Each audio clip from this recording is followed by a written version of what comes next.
All right, guys, welcome back to the Y League Worlds Rumble.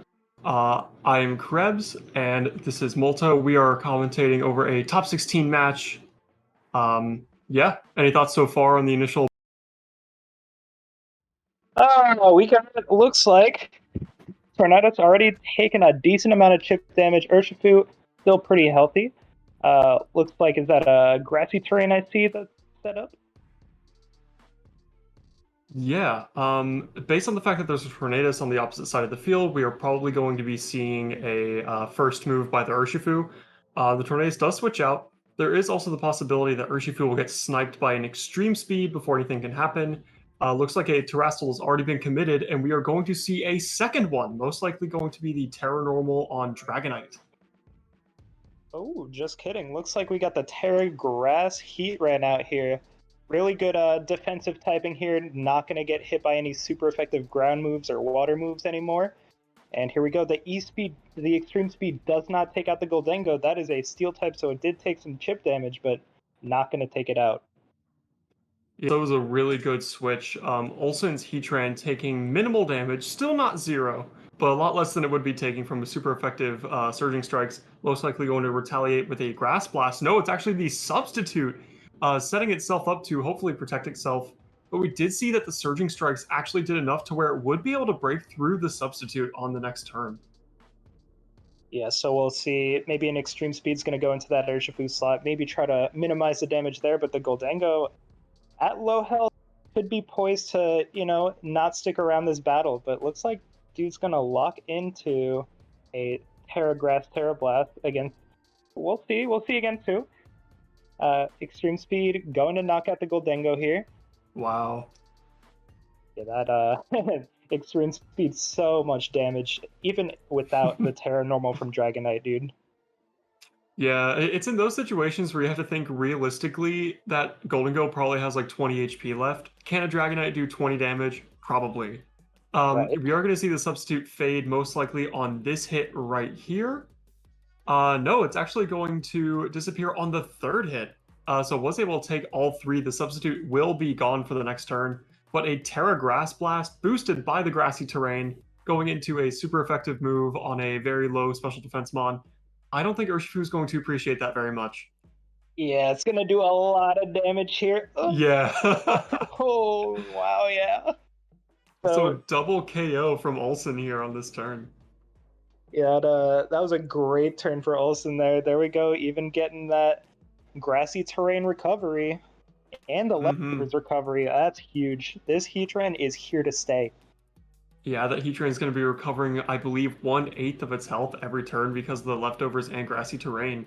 By the way, I love these marks. Tornadus the Strutter, that is hilarious because it doesn't have feet. But we are going to see the genies of a healthy meta enter the field. Dragonite not getting an attack drop due to the inner focus. That's cool tech. I love the inner focus tech. Oh yeah. Tornadoes at lower health, probably going to go for maybe a Prankster Tailwind if that's not set up, but the Extreme Speed taking it out before it gets an opportunity to use any added moves, any havoc wreaking moves. Yeah, it's And very important to note that extreme speed is higher priority than the tailwind, so it is able to take it out before any speed control can come out.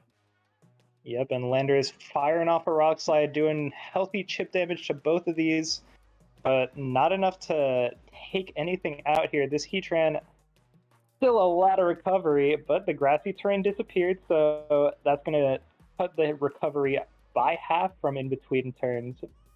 And it looks like we may have a switch out, but this Landers has an uphill battle up against three. This is looking pretty bleak. Yeah, we are going to see the forfeit from the opponent here. I was about to say, if it is just the Heatran and the Dragonite, if there's a Rock Slide, there's a way. There could be infinite flinches, 30% chance is 100% chance sometimes. But that Heatran, based on how much damage it did with the Terra Grass Terra Blast, boosted by the grassy terrain, that is most likely an Assault Vest Landorus, which we are probably going to see in Team Preview here in a moment. Oh, huge, huge. But yeah, if that is an Assault Vest Landorus, that dude's not going to be clicking Protect at all, so that could just be like, hey, free slot to attack into, deal a lot of damage, but, we'll yeah, that's see, Dragonite food. Yep. Dragonite All right, clicks the extreme so speed button. yeah.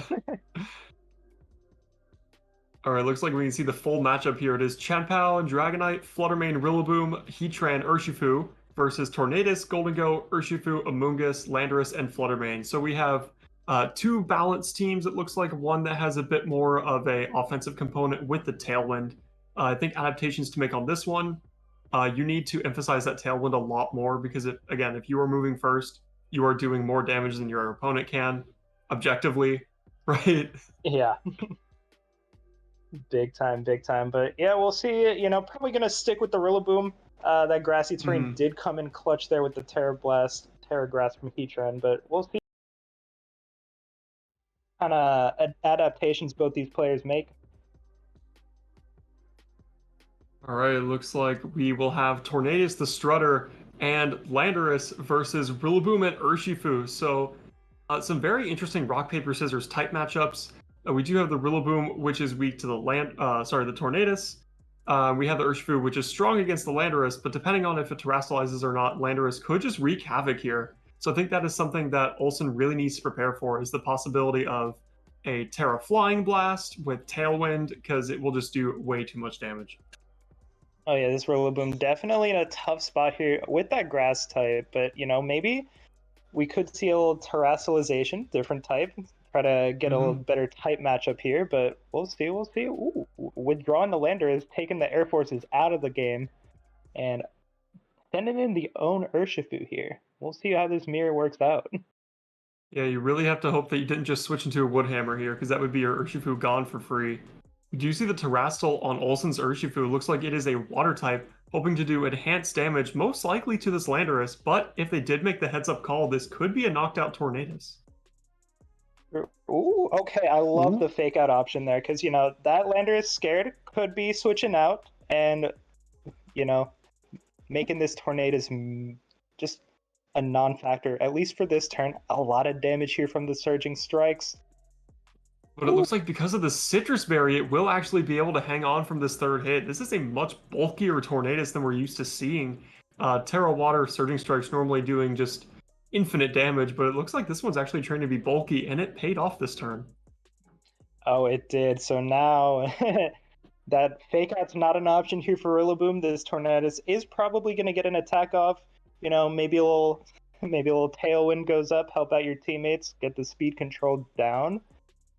But we'll see. You know, this Urshifu and this Rillaboom, definitely nothing to sneeze at here. Absolutely. I think Rillaboom recognizes that it is in danger. It's going to go ahead and switch out into the Chanpao. Chanpao doesn't necessarily take these hits better, but I don't think you would ever be targeting into the Rillaboom with the Surging Strikes here. Aqua Jet going before the Tornadus, but Tornadus hangs on at just 1 HP! The Tailwind going up is so important here.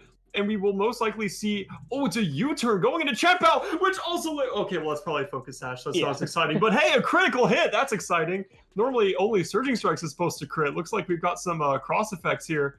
And we see the Urshifu switch out, able to reposition absolutely for free after getting that crucial Tailwind. Oh yeah, Tailwind, critical hit. Oh man, we'll see. And Fluttermane, super fast threat, super strong hitting on the special attacking side. This Chanpao's in a lot of danger here, but you know, we could see, you know, Aqua Jet here. We'll see what that would attack into. But yeah, this is definitely a do or die situation for the Chanpao. Yeah, I need to figure out what that spread is on Tornadus, because that was a Sword of Ruin Terra boosted Aqua Jet. That is, I will be yoinking that for sure. Fluttermane is a bit on the frail side defensively, so this Aqua Jet and a Sucker Punch double up could end up getting a KO. If it does have the ability to go for Protect, that could be just a null turn. Of course, the Aqua Jet would still go through, but this Tornadus can also lay down damage, so it's not a non-threat. Ooh! I love the Sunny Day tech here, just saying, hey, Protosynthesis is gonna proc here. Fluttermane speed gonna increase, and also any Surging Strikes from this Terra Water boosted Urshifu is going to deal reduced damage. Here we go, got the spread move in the Dazzling Gleam. I like it, gonna do some good chip on Urshifu as well as take out that Chanpao. And here we go, the Surging Strikes in Sun. Not as much damage as you want to see if you're Olsson. Yeah, I think ordinarily this would be getting a knockout because of the Terra Water, but with the Sun Up, it reduces that damage by half. So the Sunny Day is a really cool tech to pair next to a past Paradox Pokemon with that Photosynthesis ability. That is not something I think I've ever considered. Yeah, super, super cool tech there. But here we go, sending out the Rillaboom again. You know, I like it. We have two low health Pokemon on the other side, so we'll see which one is going to be the priority to take out here. Fluttermane's still a big threat because of that speed boost, though. Hmm. I think the obvious play here is to go for Fake Out and then just a Surging Strikes, because you know that that Dazzling Gleam most likely will not pick up the knockout on Urshifu, but this Tornadus could have something like the Terra Ghost. I don't believe we've seen a Terastallization from that side of the field yet, so the Fake Out could just be Null and Void, and then it would be able to launch a Bleakwind Storm. But no, looks like we don't have any Fake Outs or Terras. Aqua Jet going to be finishing off that Tornadus, just making sure that it's gone so Rillaboom can do some big damage. Oh yeah, I like the pickup on the Tornadus there, but Dazzling Gleam, yeah, here, just going to do some healthy chip damage on that Urshifu. Not quite taking it out, but Wood Hammer going to knock out the Fluttermane. We got a double KO on that side. Yeah, I believe the Pokemon count right now is it 4-2? It would be 3-2, I think, if I've been keeping track. I think the Yeah. Tailwind is still up on the opposite side of the field. Urshifu is still completely healthy, but it is vulnerable to this Rillaboom. Fortunately, Landorus is able to come in here and get an Intimidate down, which, while it doesn't really weaken the Urshifu, it does slow down that Rillaboom quite a bit. For sure, and especially if this Urshifu goes for something like an Aqua Jet, it is going to slightly lower that damage output that it's able to do. But we'll see here. We have four big physical attackers on the field here, and we'll see how this shakes out. It's looking good. Yeah, I think the ability to Terra Flying here and just do huge damage is still on the table. That Urshifu is at like unacceptably low HP. Rillaboom, as I keep saying, unfortunately, can no longer glide. So it's kind of a sitting duck for a powerful flying type attack here. Oh yeah, like maybe a Terra Flying Terra Blast here from Landorus, but we'll see. We'll see. We got a Terra coming up. We'll see which one it goes into. What type we get. Yep, here we go. We got Landorus going for the water type Terra. Good defensive choice. Going to be susceptible to ground type moves, but we've seen the team composition not really a factor here. But the close combat going into Rillaboom. How are you living?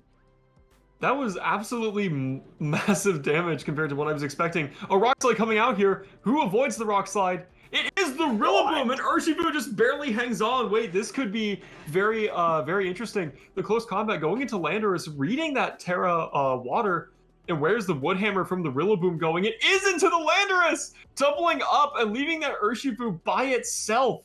But the question is this recoil enough to get the knockout on Rillaboom? So much happening this turn. And it is! Rillaboom goes down, and it is now mono a mono. Urshifu versus Urshifu.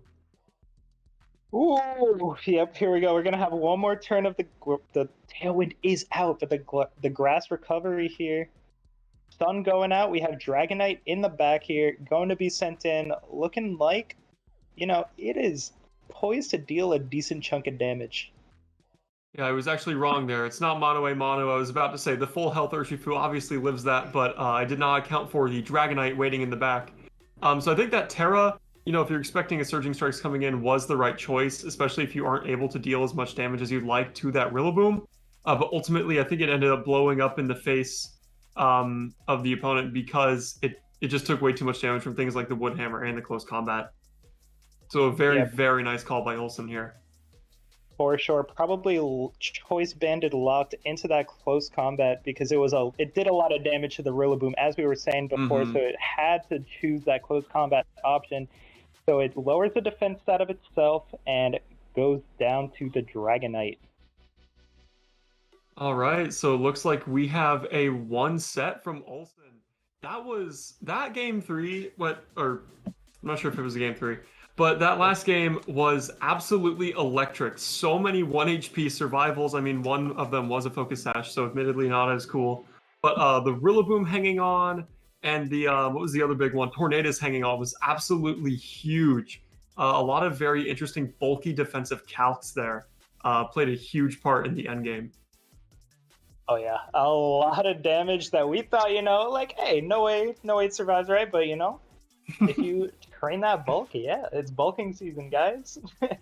Yeah, super cool tech. I really like the Sunny Day stuff with the photosynthesis. Oh, absolutely. Weakening the water type moves too. That was huge, but ultimately not quite enough. Yeah, I like what you said about the bulking season thing too, because not only is that a clever joke, but it is true that as the meta keeps developing, we will see these bulkier teams pop up more and more. In the beginning, it's all about, whoa, new toys, I want to kill something with it. But, right now, things are starting to bulk up. We're learning what the limits of these Pokemon are. Like, for instance, Urshifu, we know that it can only do X amount of damage with its terrestrialized water attack. So if you can train your Tornadus to survive that, then Urshifu can't really do anything about it. So learning the limits of these offensive threats and being able to build bulk up into it, I think it's going to be a huge part of the game as it develops going forward. Yeah, definitely well said. Along with that Citrus Berry too, that extra little bit of recovery was so critical for that Tornadus, especially to, survive a Surging Strike where it probably would have gone down. But yeah, Yeah, nice. That was so crazy. So really well played, I think, by both players. I don't think there was any really flaws with the play. Just good reads, good plays all around. That was, that's why they're top 16 and I'm not. So that was absolutely excellent. Yeah, that's why we're on the couch, right? Oh, jeez. That's right. Just like Super Smash Brothers all over again for me. But yeah, just two really good players, just playing their hearts out. That's what you love to see here. Absolutely. I think that's all that I have to say for this top 16 match. Molto, you got anything else? Yeah, just a couple of shout-outs. Shout-outs to WDMichael, hosting an awesome tournament here, Wide League. Shout-outs to my Fuzzy Pixel crew, JT, BD Bean, and the guys. Really appreciate you. Wouldn't be where I am without you guys. But yeah, that's going to be it for me. Enjoy your Sunday, guys. Krebs, anything else?